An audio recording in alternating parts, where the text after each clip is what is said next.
কঠিন বাঁকে দাঁড়িয়ে আছে দেশ। 12ই ফেব্রুয়ারি তা পরিবর্তনের দিন।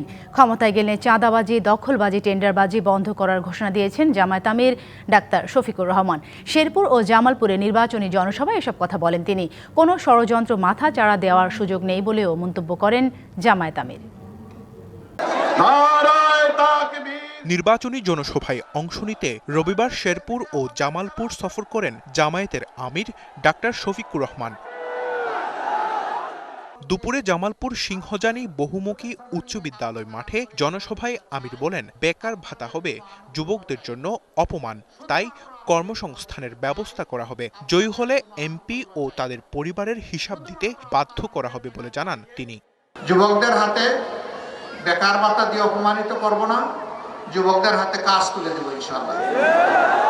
যুবক যুবতীদেরকে যেমন আমরা হাত মজবুত করে দেব শিক্ষা প্রশিক্ষণের মাধ্যমে, তেমনি দেশ গড়ার কারিগর হিসাবে তাদের হাতে বাংলাদেশও তুলে দেব ইনশাআল্লাহ। এর আগে সকালে শেরপুরে শহীদ দারোগা আলী পৌর পার্ক মাঠে 11 দলের নির্বাচনী জনসভায় যোগ দেন জামায়াত আমির। বলেন, 12ই ফেব্রুয়ারি পরিবর্তনের সঠিক সিদ্ধান্ত নিতে হবে জনগণকে।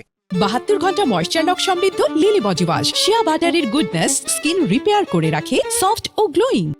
সত্যের আগমনধ্বনি ঘন্টা বাজাচ্ছে। মিথ্যা, দুর্নীতি, চাঁদাবাজি সমাজ থেকে বিদায় নেওয়ার জন্য রাস্তা এখন লাইন ধরে দাঁড়িয়ে আছে। এখন ঘন্টাটা একটু জোরে বাজাতে হবে আগামী 12 তারিখ ইনশাআল্লাহ। তাহলে 12 তারিখের প্রথম ভোট ইনশাআল্লাহ হয়, দ্বিতীয় ভোটটি ইনসাফের প্রতীক দাঁড়িপাল্লা, অথবা 11 দলের যেখানে যে প্রতীক আছে সেই প্রতীক। বিশেষ একটি মহল আইডি হ্যাক করে মিথ্যা তথ্য ছড়িয়ে দলের নির্বাচনী প্রচারণাকে কলঙ্কিত করার অপচেষ্টা চালাচ্ছে বলেও দাবি করেন জামায়াত আমির। অত্যন্ত বাজে, অরুচিকর, কুরুচিপূর্ণ মাদেরকে নিয়ে একটা বক্তব্য দিয়ে দিছে আমারটা হ্যাক করে। একটা দল দেখলাম যে হই হই রই রই করে মিছিল শুরু করে দিস। মানে এই কাজ কে করেছে? ঠাকুর ঘরে কে রে? আমি কলা খাই না। এর আগে শেরপুরের শ্রীবর্দীতে সংঘর্ষে নিহত জামায়াত নেতা রেজাউল করিমের কবর জিয়ারত করেন আমির। সঞ্জিদুল আলম, ডিবিসি নিউজ ডেস্ক।